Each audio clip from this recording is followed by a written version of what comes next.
Bonsoir à tous, et puis merci d'être venus, malgré le temps qui va certainement nous empêcher d'observer, au moins qu'on puisse profiter ensemble d'un petit moment ici. Donc l'idée de cette première partie de la soirée, c'est de vous faire une petite conférence, c'est un grand mot, c'est plutôt présenter un petit peu les actualités astronomiques du mois dernier. Donc comme on fait ces soirées d'observation une fois par mois à l'observatoire, l'idée c'est de vous présenter un petit peu des actualités qui sont apparues en astronomie, un peu dans le spatial, enfin ça dépend des sujets. On essaie de toucher un petit peu différents sujets. Et puis de montrer un petit peu un regard plus de recherche, puisqu'on est un centre de recherche en astrophysique ici. Et c'est-à-dire, aller un petit peu au-delà en vous montrant un petit peu pourquoi c'est intéressant scientifiquement ces actualités. Et certaines actualités, parfois, j'en ai pas ce soir, mais c'est aussi pour vous montrer à quel point ça sort dans les médias, mais c'est pas du tout intéressant. Voilà. Donc c'est un petit peu pour faire un petit peu la part des choses de tout ça.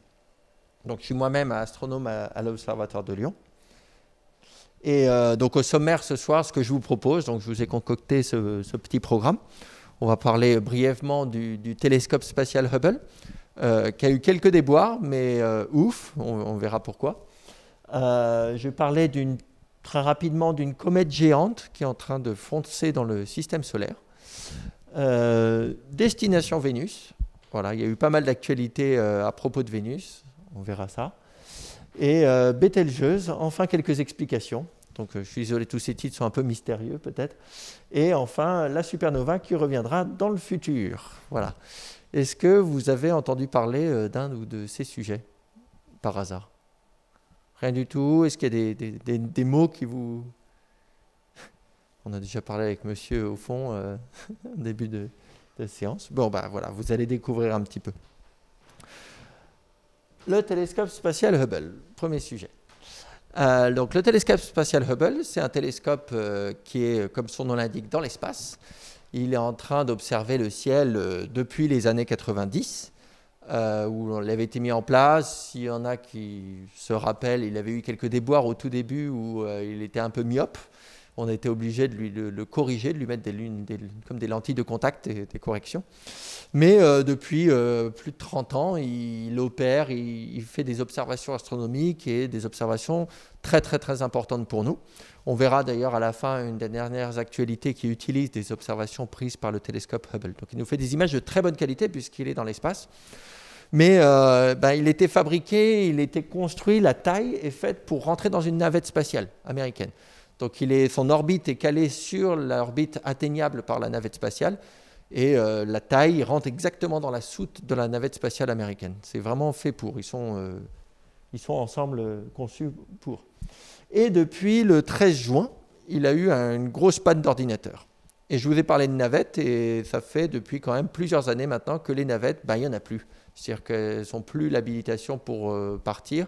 Les Américains n'ont plus de système pour aller réparer des satellites ou des sondes, ici le télescope Hubble. Donc depuis le 13 juin, on a eu un problème de l'ordinateur principal. Donc tous les instruments sont mis tout de suite en mode sécurisé, parce que donc il y a plusieurs instruments. Le télescope, il va collecter la lumière et après on l'analyse avec des instruments, et il y en a 5 ou 6 si je ne m'abuse. Moi j'en utilise plutôt 3 ou 4, mais je crois qu'il y en a au moins 5 ou 6. Et donc on les a mis, ils sont mis tout de suite automatiquement en mode sécurisé, et après on a essayé de comprendre ce qui se passe. Et donc depuis un mois, la NASA cherchait à redémarrer l'ordinateur. C'était l'ordinateur principal de bord qui a eu un souci, et ils cherchaient à le redémarrer. Et on parle de technologie qui au départ était prévue d'être lancée dans les années 80. Il y a eu Challenger, l'accident de Challenger, un accident de navette qui avait explosé. Et du coup, ça a été retardé. Donc, il faut imaginer que l'ordinateur de bord, il avait été conçu au début des années 80. Et il a fait fonctionner le télescope pendant 30 ans, quand même, dans l'espace, dans des conditions assez drastiques. Et la bonne nouvelle, c'est aujourd'hui, on l'a su au début de l'après-midi, Ils ont enfin réussi à leur passage sur le système de secours. Donc, il avait un autre ordinateur de bord et voilà. Donc, ils ont décidé de le faire la transition. Ça avait déjà été fait en 2008, ça avait bien fonctionné. Et en 2009, ils l'ont remis sur l'ordinateur principal parce qu'ils avaient fait la dernière mission qui avait réparé Hubble en 2009. Donc, il avait tenu à peu près 1 an. Donc là, maintenant, on croise les doigts. Normalement, les opérations vont reprendre sur les instruments dès demain, quelque chose comme ça. Et on va pouvoir... pour nous, c'était un gros soulagement. Donc voilà, c'est une sorte d'actualité qui, je pense, ne passe pas directement dans les médias, mais pour nous, c'est assez important parce que c'est un outil qu'on utilise beaucoup pour nos observations. Vous pouvez m'arrêter si vous avez déjà des questions qui vous viennent tout de suite comme ça, mais de toute façon, on aura du temps après pour discuter. Ouais, bah, je vous en montrerai tout à l'heure, celle que j'ai utilisée, parce que la dernière actualité, en fait, vous n'en avez pas entendu parler, parce que ce n'est pas complètement sorti, ou à peine, ou à moins que si vous regardez les sites Internet qui sont sortis hier, où j'ai eu un des résultats avec une équipe, et je vous présenterai des résultats qui sont basés sur des observations du télescope Hubble. Le deuxième sujet, c'est une comète géante. Donc là, j'ai trouvé que c'était un petit peu original. Alors, généralement, je vous classe les actualités. Bon, là, Hubble, c'était vraiment parce que sur le coup, quand j'ai su cet après-midi, je me dis, il faut que j'en parle, quoi. C'est quand même c'est important pour nous, il fallait que je vous en parle. Et après, généralement, je vous présente les actualités par ordre de distance par rapport à nous. Donc, on va d'abord partir dans le système solaire, et puis après, j'irai jusqu'aux confins de l'univers, du moins des actualités à différents niveaux, comme ça, parce que c'est les différents sujets qu'on peut traiter en astronomie. Donc ici, on parle d'une comète géante. Donc une comète, pour rappel, c'est un objet qui est formé d'un gros bloc de glace et de poussière, et généralement avec des gaz emprisonnés. Et ces comètes, elles sont situées dans ce qu'on appelle le nuage d'Oort. Le nuage d'Oort, c'est un nuage qui est rempli de ces noyaux de comètes qu'on pense qu'il se situe à peu près à 10 000 ou 20 000 fois la distance de la Terre au Soleil. C'est-à-dire que là, ce n'est pas du tout directement à l'échelle. Vous avez la Terre par rapport au Soleil, donc nous, on est ici par rapport au Soleil. Les autres planètes, mais vous voyez, là, il faut 10 fois la distance Terre-Soleil pour aller jusqu'ici, 100 fois, 1000 fois, 10 000 fois. Donc, ce n'est vraiment pas à l'échelle. Je vais vous montrer, donc c'est un nuage qui est très très loin, dans lequel des morceaux, des noyaux de comètes se trouvent. Et de temps en temps, un de ces morceaux de comète va s'approcher du Soleil. D'accord ? Et quand il va s'approcher du Soleil, c'est de la glace. La glace, quand on commence à la chauffer, elle se sublime, elle se dégaze directement, elle va se dégazer. Et ça va faire cette chevelure qu'on voit. Et quand on a l'image d'une comète, c'est cette image-là. Donc quand on voit une comète qui s'approche du Soleil, on va voir ce dégazage derrière. Là, on va parler d'une comète géante. Et ce n'est pas la photo de la comète en question. Je vais vous montrer sa photo juste derrière. Pourquoi géante ? Parce que, en fait, c'est une comète qui est beaucoup plus grosse que d'autres comètes qu'on avait vues auparavant. Elle fait 200 km de diamètre sur le noyau. Par comparaison, le noyau de la comète de Halley, il n'est pas très rond, mais il fait 8 km sur 15 km. Et la comète Hale-Bopp, s'il y en a qui s'en rappellent, c'était dans les années 90, elle fait 40 km de diamètre. Donc là, on est vraiment devant un monstre cométaire du jamais vu. Et alors, c'est très difficile de mesurer la taille d'un objet comme ça parce qu'on est très très loin. Et pour l'instant, cette comète, elle est encore très très loin, mais elle est en train de se rapprocher. Elle ne va pas s'approcher de la Terre, elle ne va pas être aussi proche, par exemple, que la comète de Halley ou la comète Hale-Bopp, mais on pense qu'elle va être brillante parce qu'elle est grosse. Et comme elle est grosse, elle devrait dégazer beaucoup et du coup avoir une grande queue et on devrait pouvoir voir ça. Et pour l'instant, on ne voit pas grand-chose. Alors, la découverte, entre guillemets, a été faite en 2014, mais réalisée en juin 2021. Qu'est-ce que ça veut dire, ça ? C'est en fait qu'il y a des observations qui ont été prises depuis 2014, mais elle était passée à la trappe. Personne ne l'avait regardée dans ces observations, ne l'avait détectée. Et là, en 2021, en réanalysant un peu tout, on cherche systématiquement, on accumule beaucoup de données, et c'est souvent par des traitements informatiques qu'on va détecter ces types d'objets. C'est en 2021, enfin, qu'on a pu voir dans les données qu'il y avait quelque chose dès 2014 qu'on avait un peu loupé au passage, mais qui était là. Et l'objet en question, ça ne ressemble pas à beaucoup de choses, c'est juste un tout petit point comme ça sur une image. Donc ça n'a rien de spectaculaire comme ça, mais ça bouge. C'est-à-dire que quand on fait une autre image à un moment après, on s'aperçoit que ça s'est déplacé. Et du coup, on peut reconstituer l'orbite de la comète, on peut voir vers où elle va aller. Et surtout, vu sa brillance, compte tenu de sa distance, on se dit qu'elle est forcément très grosse.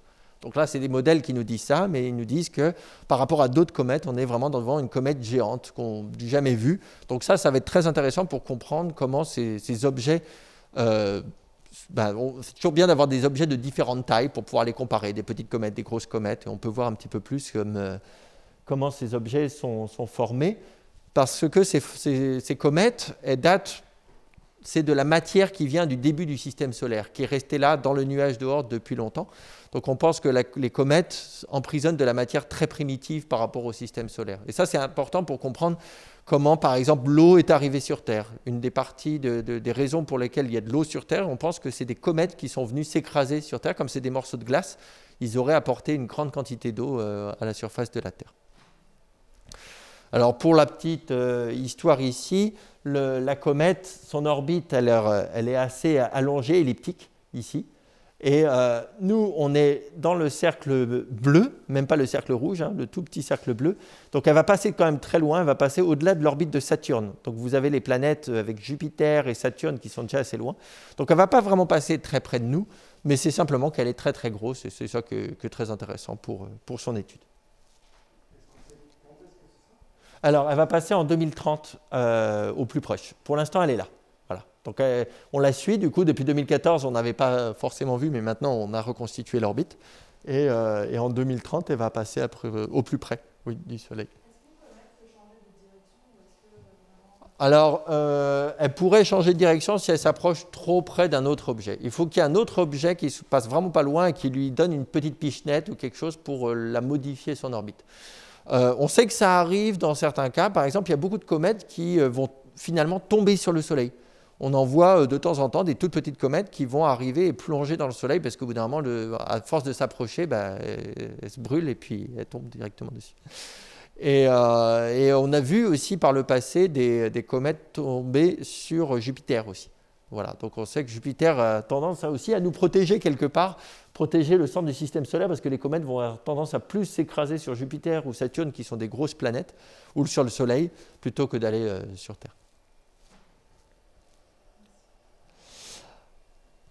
D'autres questions, sur les comètes? Non, ça va? Ok. Donc le sujet suivant, c'est la planète Vénus.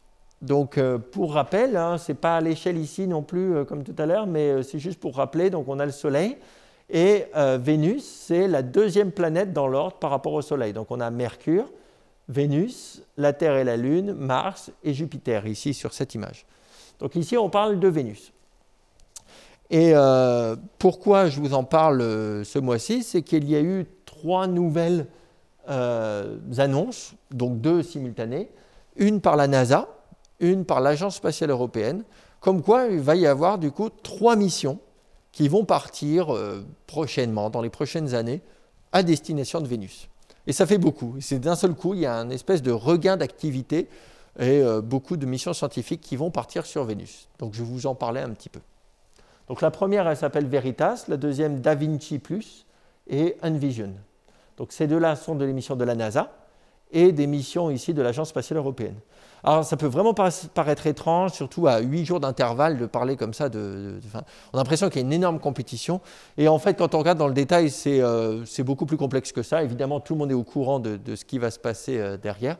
Et dans l'émission de la NASA, il y a par exemple l'agence spatiale allemande qui va fabriquer un des instruments. Et dans la mission européenne, il y a la NASA qui va fabriquer un autre instrument. Donc en fait, tout est emmêlé et tout est bien coordonné. Il n'y a pas de problème à ce niveau-là. On n'est pas devant une escalade comme il y a eu par le passé. Oui. Bien sûr, c'est ce que je vais vous parler. Ce n'est pas juste pour vous nommer les missions comme ça, etc. Alors déjà, je vais vous parler un petit peu de Vénus et pourquoi c'est intéressant d'aller étudier Vénus. Et puis après, on va regarder un petit peu plus ses missions. Donc Vénus, si on la met côte à côte avec la Terre, au niveau de taille, ça ressemble pas mal. Hein. C'est-à-dire qu'on a souvent comparé Vénus à la Terre. On a souvent dit que c'est la jumelle de la Terre. C'est une des planètes les plus proches. Hein. Il y a Mars d'un côté et Vénus de l'autre. Elle est plus proche du Soleil, donc il fait un peu plus chaud. À la base, il y a plus de rayonnement solaire qui atterrit sur la planète, au moins sur l'atmosphère. Mais quand on regarde plus en détail, ben, ça n'a rien à voir. Ça n'a rien à voir parce qu'en fait, l'image de gauche, là, ce que vous voyez, ce n'est pas une vraie image qu'on peut observer déjà sur Terre. Quand on regarde Vénus, en fait, c'est impossible de voir la surface.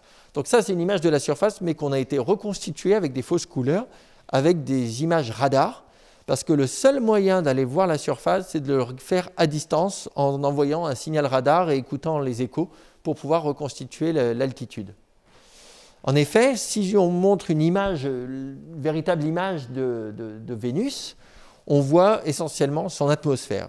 Une atmosphère très épaisse, très très dense.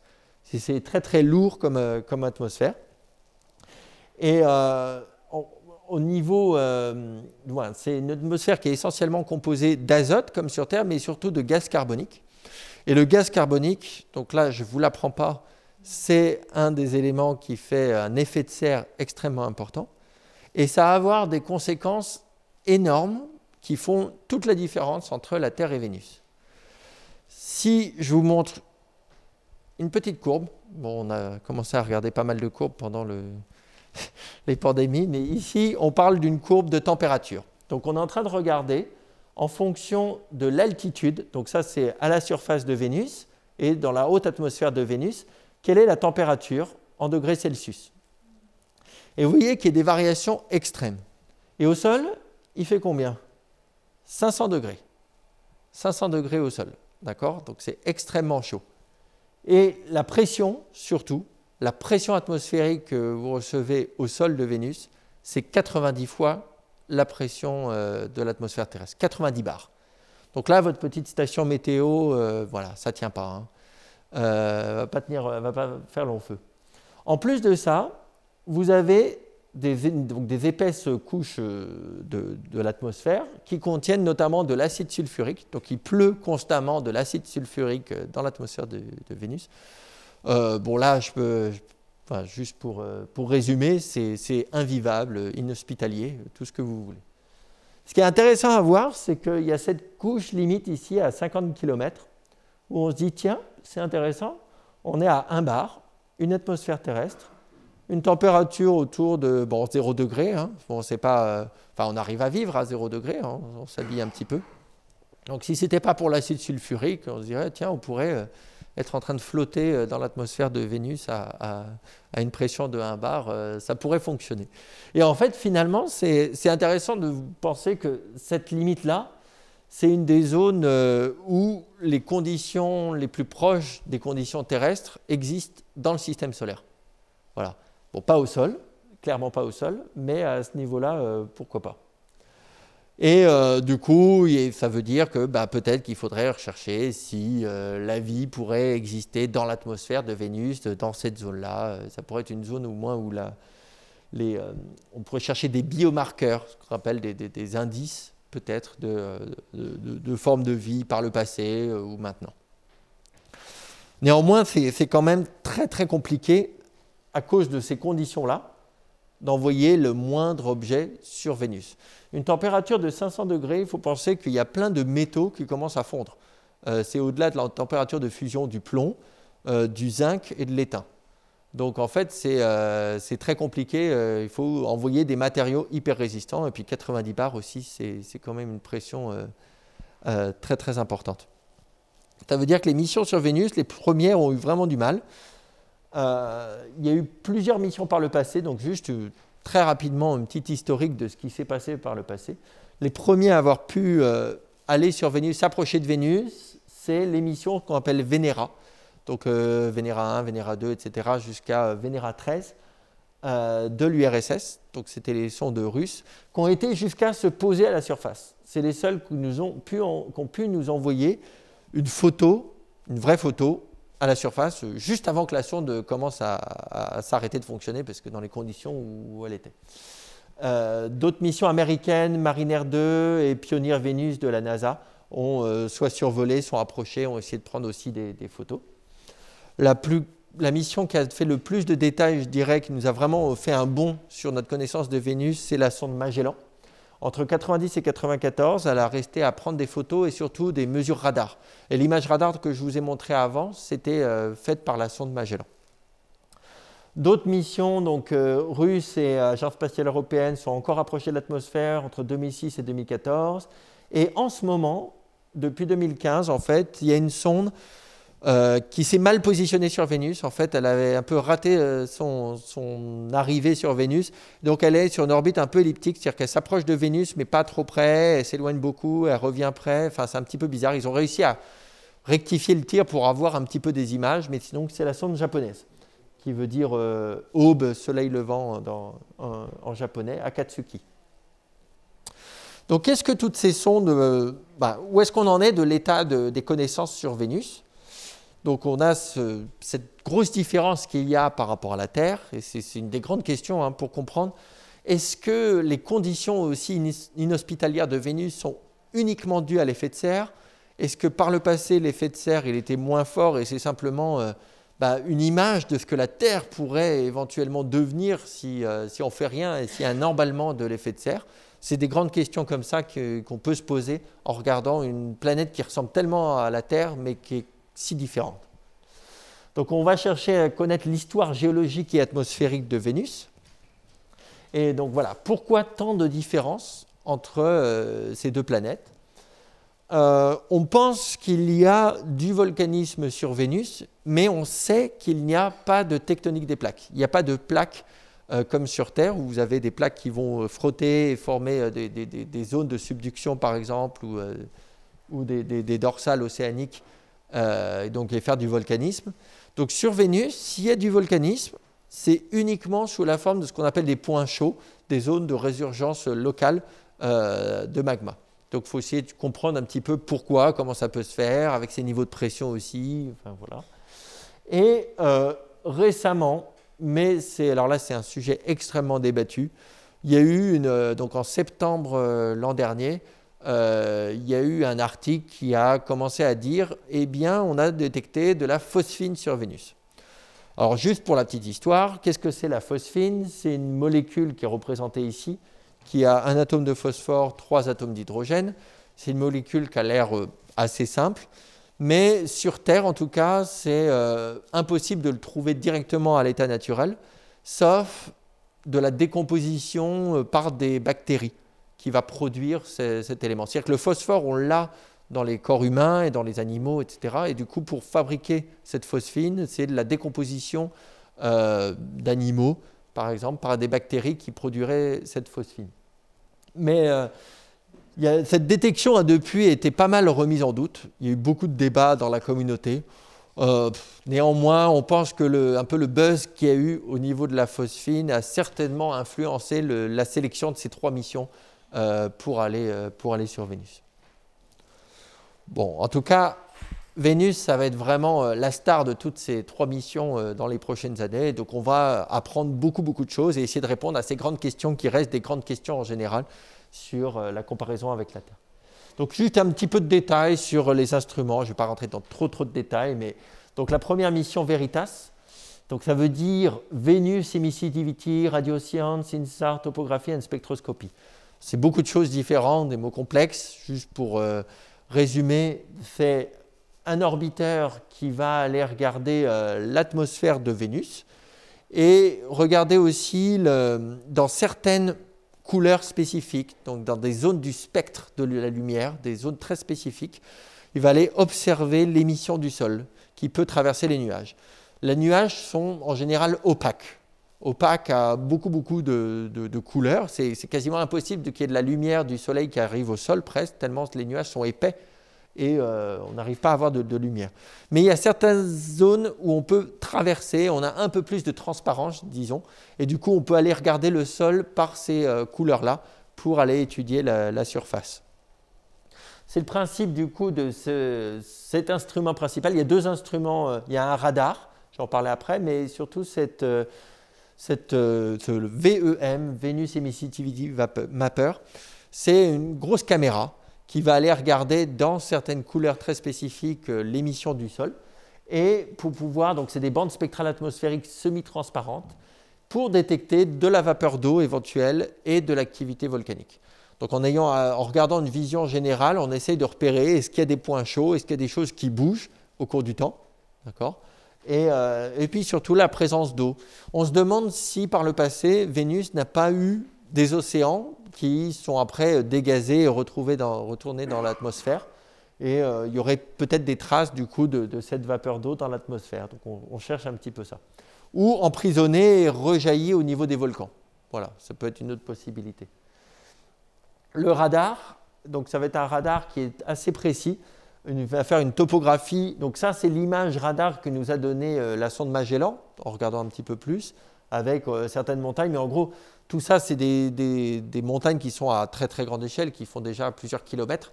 Là, on va avoir une topographie encore plus précise. L'idée, c'est de repérer géologiquement des zones différentes sur la surface pour mieux comprendre l'histoire géologique de Vénus. Donc on verra comme ça s'il y a des failles, s'il y a des choses qui ont bougé par le passé.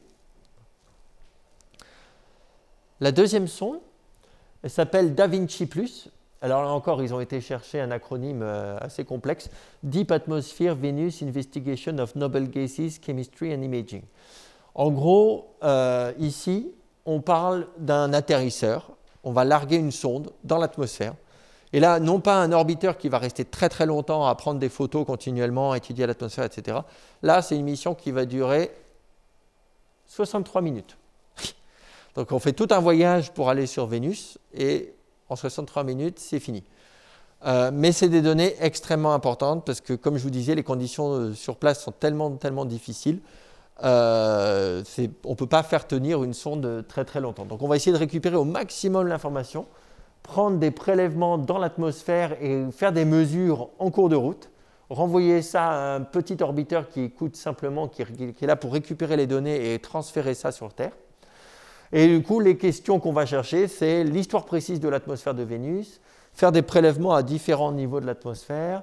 Est-ce que la planète a déjà eu des océans? C'est une grande question. L'étude des différents processus chimiques à ces différents niveaux. Et surtout, une image directe du sol à haute résolution. Donc bien mieux que tout ce que l'on pouvait avoir et surtout bien mieux que depuis 1981 et la dernière sonde russe qui a pu atterrir sur Vénus, on n'a plus d'images au sol. Donc la question là, c'est depuis 1980 quand même, la technologie s'est améliorée et on devrait comme ça, on espère avoir des images beaucoup plus précises qu'on peut mettre en relation avec les relevés radars qui vont être aussi, eux aussi très précis. La troisième mission, donc c'est la mission de l'Agence spatiale européenne, elle s'appelle Envision. Donc Envision, ça va être un petit peu, c'est de l'atmosphère aussi, et des images radar. Et là, il y a un petit peu plus de profondeur. Ils veulent utiliser un sonar pour aller en dessous du sol. Donc, on n'a jamais été au-delà du sol de Vénus. Et avec le sonar, ils veulent étudier ce qu'on appelle les ondes de gravité dans la structure interne de Vénus. Et là, du coup, avoir un peu une vision complètement globale depuis l'intérieur de Vénus jusqu'au bout de l'atmosphère. Donc, là, c'est un petit peu l'objectif. Donc juste la petite vidéo, je me suis dit, ça peut être rigolo pour vous montrer comment la sonde va se déployer à la surface. Donc il y a des panneaux solaires. Là, c'est pour les antennes, pour le radar et le sonar. Et voilà, donc c'est simplement la sonde qui est ici au-dessus de l'atmosphère qui va nous transférer toutes ces données. Donc elle aura des spectromètres plus précis que les autres sondes aussi pour avoir des traces atmosphériques et mesurer la composition de la surface. Recherche encore une fois de volcanisme actif et l'étude avec le sonar de la structure interne et du champ de gravité. Vision globale de la planète de l'intérieur vers l'extérieur. Voilà un petit peu pour Vénus et on va maintenant quitter le système solaire. On va quitter le système solaire et aller voir une étoile, une autre étoile du coup que le Soleil. Une étoile dont vous avez peut-être quand même entendu parler, elle s'appelle Bételgeuse. Donc c'est une étoile qui est assez brillante dans le ciel. On la voit plutôt dans le ciel d'hiver, donc ce n'est pas en ce moment qu'on peut la voir. On la voit essentiellement à partir entre l'automne et le printemps, disons, suivant la partie de la nuit. Elle est dans la constellation d'Orion. Donc dans la constellation d'Orion, la constellation d'Orion est très reconnaissable parce qu'il y a 3 étoiles bien alignées comme ça. Donc souvent les gens me disent j'ai vu 3 étoiles alignées et c'est clairement ils ont vu la constellation d'Orion, c'est vraiment très remarquable dans le ciel. Et vous avez une étoile rouge, en haut à gauche ici, qui s'appelle Bételgeuse. C'est une supergéante rouge. Ça veut dire quoi? Ça veut dire en fait qu'elle fait 1300 fois la taille du Soleil en diamètre. Donc vous voyez, le Soleil, il est ridicule comparé à toutes ces autres étoiles. Et Bételgeuse est une des plus grosses étoiles qu'on connaisse. C'est une étoile vraiment super géante. On a les géantes et on a les super géantes. Ça veut dire donc 1300 fois la taille, donc ça veut dire au niveau du volume, on peut mettre 1 milliard de soleils à l'intérieur de Bételgeuse. C'est vraiment énorme. Et cette étoile-là, pourquoi elle est aussi grosse? On sait que c'est une étoile qui est en fait en fin de vie. C'est déjà une étoile très massive, beaucoup plus massive que le Soleil, et une étoile en fin de vie. On sait que ces étoiles en fin de vie, elles vont en plus gonfler, et c'est pour ça qu'elle a cette taille-là. Elle a une durée de vie assez courte, mais elle est en fin de vie. Elle a une durée de vie de 10 millions d'années. En comparaison, le Soleil, il a une durée de vie de 10 milliards d'années. Donc plus une étoile est grosse, plus en général, moins elle est écologique et plus elle consomme son carburant vite, et du coup, elle a une durée de vie très très courte. Donc 10 millions d'années, très bien, et on pense qu'elle va aller vraiment sur le point d'exploser, c'est-à-dire qu'elle est vraiment en fin de vie. On pense qu'elle est dans ses toutes dernières étapes, c'est-à-dire l'estimation, c'est dans 45 000 ans. Alors ça paraît énorme pour vous, 45 000 ans, hein, j'imagine, mais si vous faites proportionnellement aux 10 millions d'années, 45 000 ans, c'est rien. D'accord ? Et du coup, il y en a plein, ça agite beaucoup même les amateurs qui voient cette étoile qui est très très brillante, c'est-à-dire que le jour où elle explose, ça fait une supernova, une explosion de lumière, d'accord, très très très forte, qu'on la verrait en plein jour. Et ça, on n'a pas eu de supernova dans notre galaxie depuis 1700. Voilà, donc ça fait depuis très longtemps qu'il n'y en a pas eu. On se dit, normalement, il y en a à peu près une par siècle, mais il y en a beaucoup qu'on ne peut pas voir parce qu'elles sont cachées, elles sont de l'autre côté de la galaxie. Donc on s'est dit, allez, est-ce que c'est la prochaine? Parce qu'elle est suffisamment proche et on la verrait vraiment très, très, très, très fort. Et alors, ça ne date pas du mois dernier, mais là, on parle de quelque chose qui s'est produit à la fin de l'année 2019, début 2020. Si on regarde la courbe de lumière, donc ici, ce n'est pas un nombre de cas ou quoi que ce soit, c'est une courbe de lumière. Vous avez une étoile qui est brillante, pas brillante, brillante, pas brillante. Elle est souvent en train de pulser. On va voir un petit peu après pourquoi. Et elle varie. Voilà. Et d'un seul coup, une grosse chute. D'accord ? Elle s'est vraiment affaiblie de manière significative. C'est-à-dire qu'à l'œil, les gens pouvaient voir qu'elle avait vraiment faibli. Et là, beaucoup de gens se sont dit, ça y est, c'est les prémices, elle va exploser. C'est-à-dire elle est vraiment en train elle n'a plus de carburant et elle va exploser.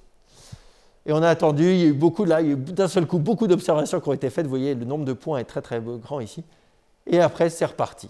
Et à partir du mois de mars, elle est même remontée au-delà de son niveau d'avant et elle est retournée à des variations plus classiques. Et donc la question, c'est qu'est-ce qui s'est passé? Qu'est-ce qui s'est passé? Ce qu'on a appelé le grand affaiblissement de Bételgeuse. Alors, juste pour reprendre un petit peu qu'est-ce que c'est que ce type d'étoile. Donc, on ne peut pas faire une image d'une étoile de manière très très résolue. On verra après le type d'image qu'on peut faire. Parce que les étoiles restent quand même si c'est 1300 fois la taille du Soleil, c'est une étoile qui est extrêmement loin. Donc, il faut des observations hyper détaillées pour pouvoir arriver. Même le télescope Hubble n'arrive pas à résoudre la taille de Bételgeuse. Donc, il faut d'autres instruments, aller encore plus loin. Donc, par contre, on fait des modèles pour essayer d'expliquer et comprendre un peu mieux sa surface et comment les choses se produisent à sa surface. Une étoile comme Bételgeuse, donc ça c'est un modèle qui vous montre un petit peu qu'est-ce qui se produit au niveau de sa surface. On voit ici sur une simulation comment, en fonction du temps, les choses bougent à sa surface. Et on voit que les variations qu'on a vues de lumière, c'est essentiellement dû à ce qu'on appelle de la convection, c'est ce qu'on appelle une enveloppe convective. En termes plus courants, c'est comme si vous regardiez une casserole en train de bouillir. Vous avez comme ça des cellules, donc des grosses parties de l'eau dans une casserole qui bout, qui montent et qui descendent, des grandes poches, d'accord ? Et c'est un peu la même chose qui est en train de se produire ici dans l'atmosphère. Vous voyez des cellules, donc des poches de l'atmosphère qui se déplacent, qui remontent à la surface, qui replongent, qui remontent, qui replongent. C'est plus ou moins chaud, c'est plus ou moins brillant, et du coup, ça fait ces cycles, ces fluctuations. Vous voyez l'évolution sur une année, vous avez quand même des variations plus ou moins fortes. Donc, ce qu'on va observer, nous, c'est la moyenne de tout ça. Okay ? Donc, en moyenne, on voit les choses monter, descendre en fonction de ces fluctuations. Et la forme, elle n'est pas du tout ronde. Et c'est normal parce qu'en fait, vu la taille de l'objet, la gravitation à la surface ne rend pas les choses très rondes. Ça va faire quand même bouger beaucoup et du coup, ça a une espèce de poche un peu en fleurs comme ça autour de la surface. On dirait un gros chou-fleur. Donc là, parce qu'en fait, même si elle fait 1 milliard de fois la taille du Soleil, elle ne fait que 15 fois la masse du Soleil. Donc finalement, c'est très peu dense, c'est beaucoup plus ténu, d'accord, comme atmosphère. Donc qu'est-ce qu'on a fait? On a été chercher l'affaiblissement de Bételgeuse. On a fait des observations au moment où elle était au plus bas pour essayer de regarder plus en détail qu'est-ce qui se passe à la surface. Et là, on va prendre des instruments. Donc à l'œil nu, on voit simplement qu'il y a moins de lumière. Donc ça, c'était avant, après. Pendant l'affaiblissement, vous voyez qu'il y a un petit peu moins de lumière, mais c'est à peine significatif à l'œil. Par contre, si vous faites une carte un peu plus détaillée, on s'est aperçu que l'affaiblissement, il s'est essentiellement produit sur la partie basse, donc l'hémisphère sud de Bételgeuse. Et en janvier, ça a recouvert quasiment toute la lumière. Enfin, c'est vraiment complètement atténué. Et au mois de mars, on a la reprise d'activité et un point maintenant très brillant. Donc il y a plusieurs scénarios qui ont été proposés. Il y en a qui ont proposé que c'était affaibli en température ou elle avait eu un nuage de poussière qui s'était éjecté. Et en fait, ce qu'on pense, c'est vraiment le nuage de poussière, une émission de gaz qui s'est transformée en poussière par refroidissement. Je vais expliquer un petit peu. Oui. Vous parlez d'activité. Oui. Qu'est-ce qui se passe exactement? Donc en fait, c'est dans ces cellules de convection qu'on a vues tout à l'heure. Donc de temps en temps, vous avez des poches plus chaudes qui remontent à la surface. Quand vous avez du gaz chaud, il va monter. Quand vous avez du gaz froid, il va redescendre. D'accord ? C'est cette activité qui fait la convection. C'est comme ça que ça fonctionne, même pour une casserole qui bout, d'accord ? Et là, c'est ça en fait qui s'est produit. Si une poche beaucoup plus chaude que les autres se retrouve, à un moment donné, elle peut essayer de s'échapper complètement de l'étoile. Et ça va faire une éjection de gaz. Donc une poche de gaz qui d'un seul coup a tellement d'énergie qu'elle va percer, si vous voulez, et s'échapper beaucoup plus loin que les autres. On a vu que ce n'était pas complètement rond parce que les cellules veulent sortir. Et là, vous avez d'un seul coup un morceau, une partie de l'atmosphère qui veut s'échapper directement. Donc ça, c'est une vue d'artiste, ce que je vous montre ici. Ce n'est pas la vraie observation, mais on essaie de reproduire les observations par ces modèles-là. Et ce qu'on pense, c'est que tout de suite derrière, il y a eu un refroidissement à la surface. Et dans ce cas-là, le gaz qui a été éjecté s'est condensé dans ce qu'on appelle de la poussière. C'est-à-dire du gaz, quand vous le refroidissez, il va contenir des particules de carbone, de silicate, qui vont former des grains de poussière qui vont obscurcir la lumière. Alors, ça paraît un petit peu farfelu, mais dans l'univers, la poussière, on en a tout le temps. Et c'est ce qui nous cache généralement la lumière. Chaque fois qu'on a beaucoup de lumière qui est cachée, c'est essentiellement dû à ces grains de poussière. Donc, des particules de carbone, de silicate, c'est un peu comme de la suie.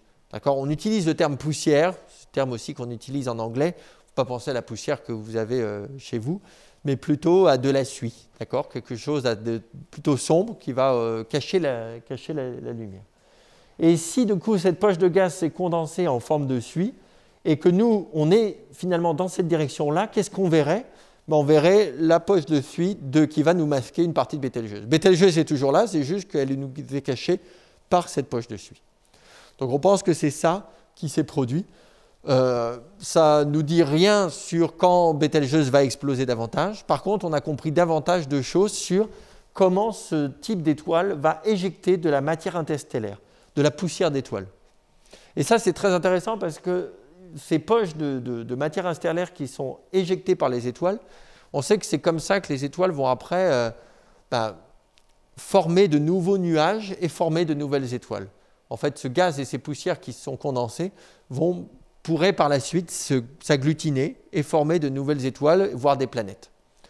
On sait que sur Terre, il y a beaucoup de silice, il y a beaucoup de carbone, et qui vient de ce type de matériaux. On sait que nous-mêmes, la Terre et les êtres humains, sont formés à partir de poussière d'autres étoiles qui ont été éjectées par d'autres étoiles par le passé.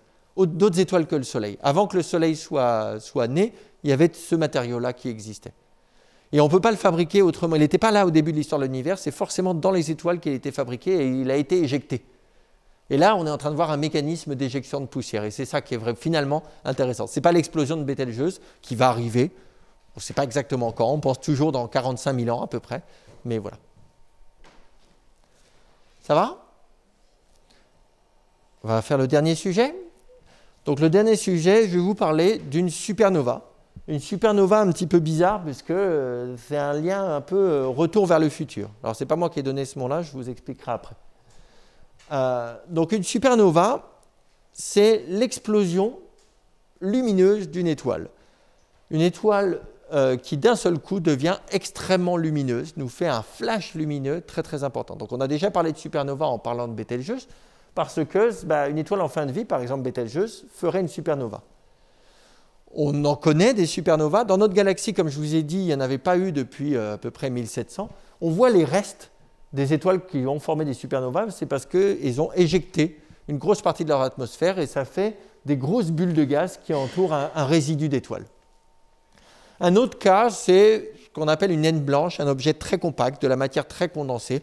Je ne vais pas rentrer dans les détails de ce que c'est exactement, mais l'idée, c'est que c'est un objet qui ne peut pas accumuler trop de matière. Et si vous lui mettez trop de matière, à un moment donné, elle va imploser.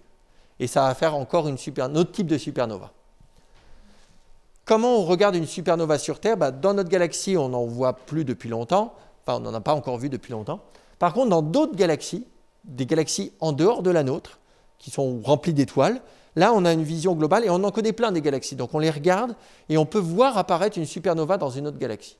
Ici, c'est un exemple. Vous avez une galaxie dans laquelle une étoile, d'un seul coup, a formé une supernova.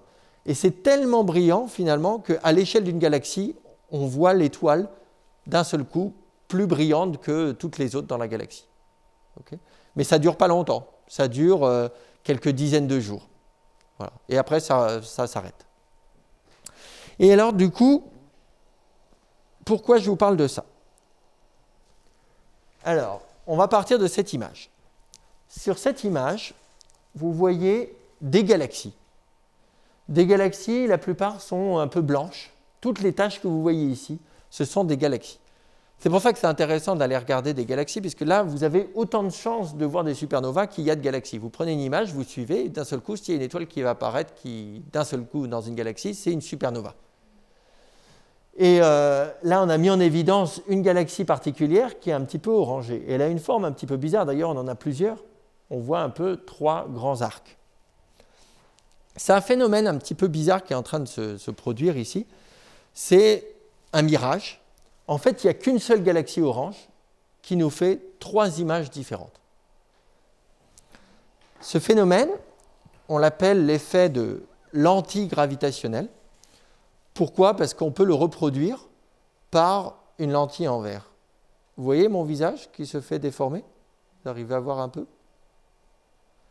Je vais vous le faire passer. Vous pouvez vous amuser avec votre voisin ou votre voisine. D'accord. Je fais un petit queue pour ceux qui nous regardent. Voilà.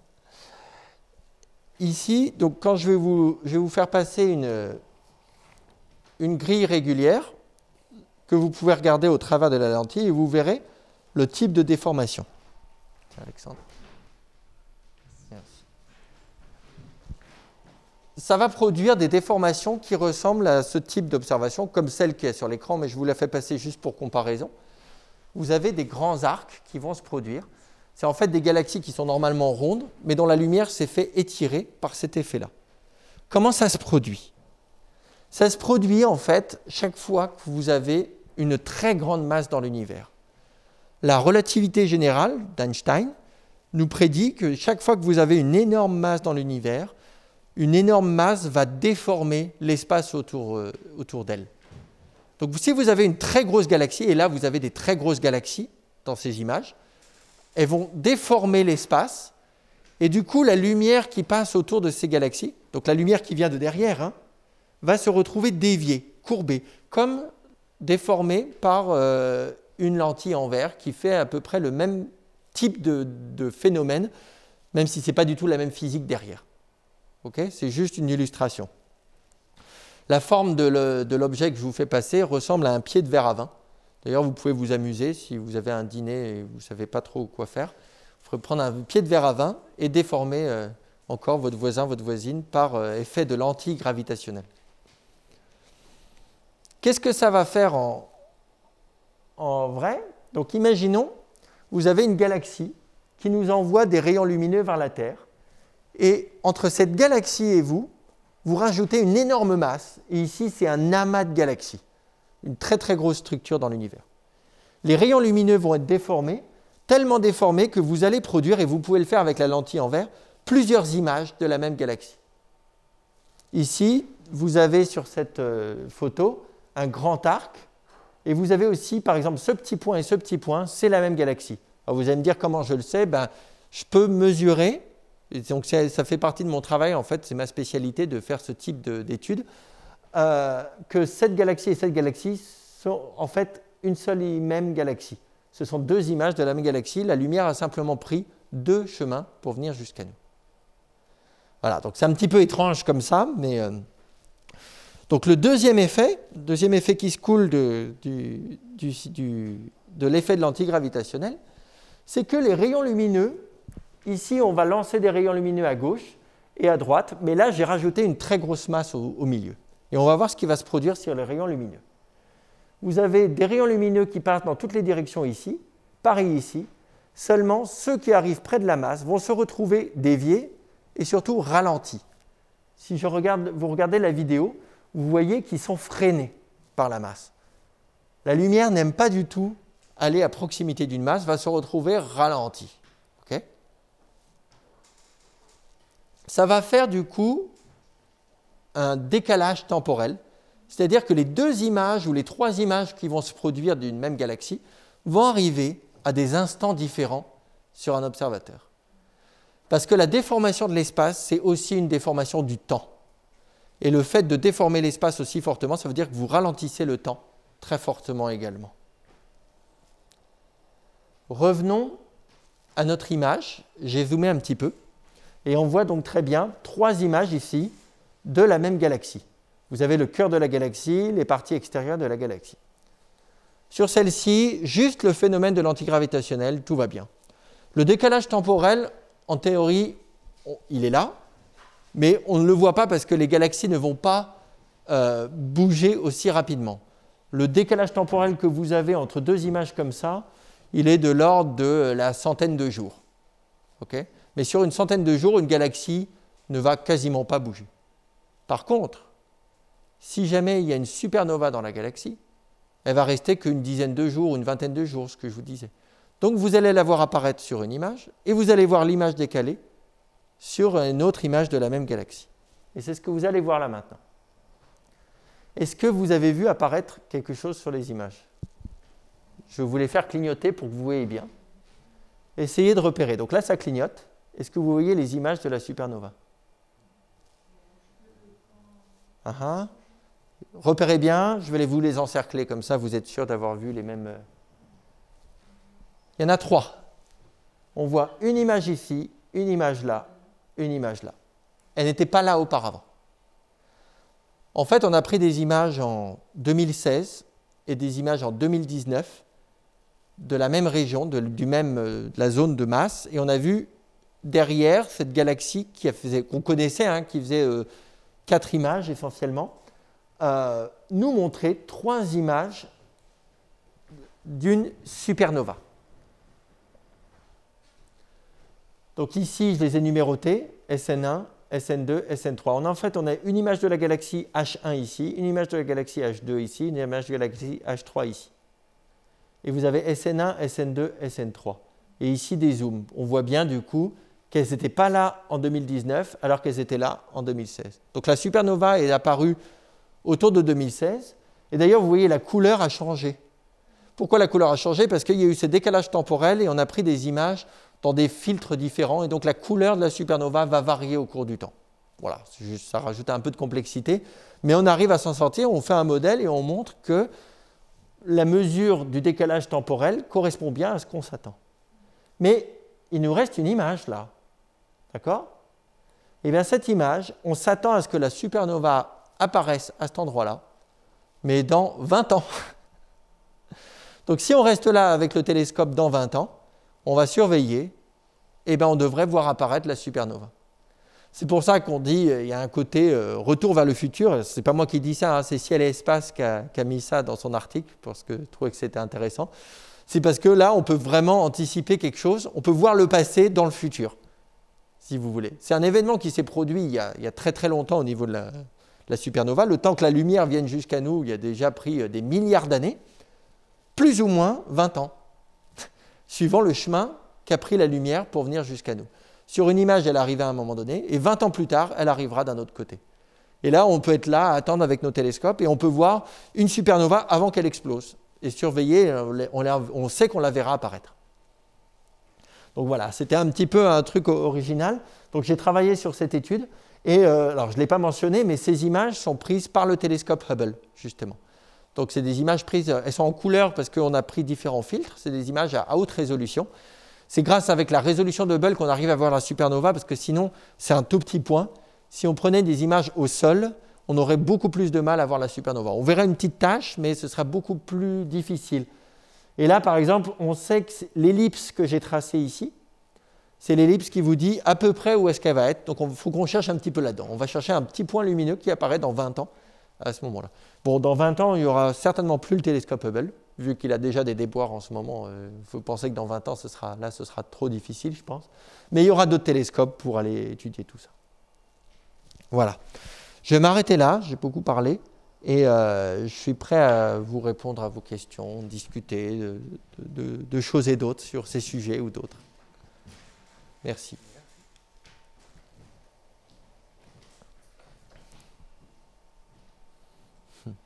Vas-y. Du coup, à partir des images déformées par les lentilles gravitationnelles, est-ce qu'on est capable de remonter aux propriétés de ce qui a déformé la lumière et aux propriétés de ce Les qui a deux, été déformé? exactement. Et Donc, du coup, est-ce que le fait d'avoir eu la chance de tomber sur une supernova permet d'affiner encore cette... oui, tout à fait. Bon, alors, ici, l'objectif, enfin, il y a quand même, c'est pas juste pour le plaisir de dire dans 20 ans, on va trouver un truc, on va essayer de le trouver. Non, ce qui est intéressant à voir, c'est que le fameux décalage temporel, il est prédit par le modèle et il va dépendre de la cosmologie. En fait, il va dépendre de comment l'univers est en expansion et il va produire un décalage temporel légèrement différent. Donc, ce qui est intéressant de voir, c'est qu'avec 20 ans de décalage temporel, on arrivera à le mesurer à plus ou moins peut-être 10, 20 jours. Il suffit de faire une bonne cadence d'observation à ce moment-là. Si on arrive à le mesurer très précisément, on aura un très bon bras de levier. C'est comme si vous mesuriez avec un mètre ou un chronomètre et vous essayez de mesurer proportionnellement, on va avoir une très très grande précision sur ces 20 ans. Et ça va être très très intéressant pour mesurer justement la forme de l'expansion de l'univers, ce qu'on appelle l'expansion de l'univers, la forme de l'univers au travers de la cosmologie. Donc je ne suis pas rentré dans ces détails-là, mais derrière, c'est ce qui est l'objectif. Après, oui, pour ça, il faut qu'il y ait un très bon modèle. Donc, on va essayer de raffiner le modèle d'ici là. Donc, il y a un petit jeu là-dessus. Mais les paramètres cosmologiques sont censés être les mêmes partout. Donc, avoir aussi, c'est un exemple. On imagine que d'ici 2040, on en trouvera d'autres du même type et qu'on pourra aussi avoir raffiné encore plus les choses. Mais oui, d'une manière générale, ce type d'observation nous permet, au départ, à quoi on ne cherchait pas une supernova. Hein. C'était par hasard qu'on est tombé sur cette supernova. On cherchait à étudier cette galaxie. Cette galaxie, elle est très orangée par rapport aux autres galaxies qui y a autour, parce que c'est une galaxie qui a arrêté de former des étoiles. C'est une galaxie qui est assez pauvre en gaz, qui a perdu du gaz, qui est un peu dans un processus d'évolution un peu particulier. C'est rare d'avoir des objets comme ça. Et c'est ce qui nous intéressait au départ. Donc c'est un programme qui s'appelle Requiem, où on va chercher des galaxies qui sont en train de mourir, entre guillemets, c'est-à-dire qu'elles arrêtent de former des étoiles. Voilà.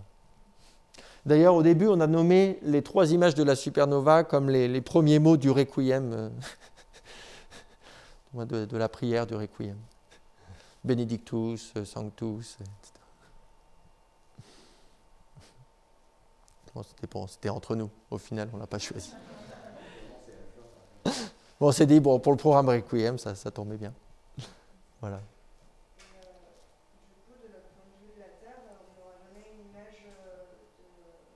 exacte de la galaxie. Voilà, on n'aura jamais une image directe. En fait, tout ce que vous voyez, d'après ce que je vous dis, hein, est forcément déformé, et même si c'est extrêmement faible. Là, c'est une déformation extrême, d'accord? C'est vraiment poussé à l'extrême.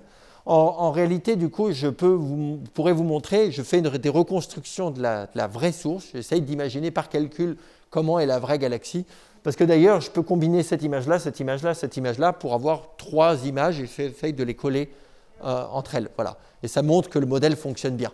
Voilà. D'ailleurs, c'était une des questions dans ce travail, c'était de montrer que le modèle qu'on utilisait pour la prédiction, pour dire que c'était 20 ans, que la position était la bonne position, etc. Voilà.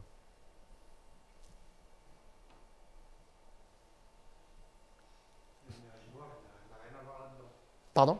Alors, l'énergie noire a en partie à voir là-dedans parce que l'énergie noire, alors c'est cette énergie un peu mystérieuse qui accélère l'expansion de l'univers. Donc, je vais parler un peu de l'expansion de l'univers. Au début de l'univers, en fait, on sait que l'univers est en expansion. C'est-à-dire que toutes les galaxies, quand vous les regardez, elles s'éloignent de nous les unes par rapport aux autres. Et si vous remontez le film, au début de l'histoire de l'univers, tout était concentré dans une même zone. Ce qu'on appelle l'univers observable était réduit à un point. Et l'univers est rentré dans une phase d'expansion. Et récemment, disons, bon, ça va faire 20 ans maintenant, on a fait des mesures grâce aux supernovas, justement, qui ont montré que l'expansion était accélérée. Et cette accélération, pour pouvoir que l'univers soit en expansion accélérée, il faut lui rajouter une certaine énergie. Et cette énergie est sous la forme de ce qu'on appelle l'énergie noire. L'idée de mesurer le décalage temporel ici, ce qui est prédit, il y a une partie qui va être induite par l'expansion de l'univers et son évolution. Donc mesurer quelle est exactement l'expansion de l'univers à l'époque où la supernova a été produite, et de comparer ça avec l'expansion de l'univers telle qu'on la connaît maintenant, nous donnerait une mesure très précise de l'accélération. Donc c'est complètement en lien avec la mesure de l'accélération de l'expansion de l'univers, donc de l'énergie noire, au travers de ce qu'on appelle les paramètres cosmologiques, qui caractérisent un petit peu comment notre univers va évoluer par la suite. Donc on pense que l'univers est en expansion accélérée et qu'il ne va pas retomber sur lui-même par la suite et repartir dans l'autre sens. Je pense que c'est plutôt en phase d'accélération.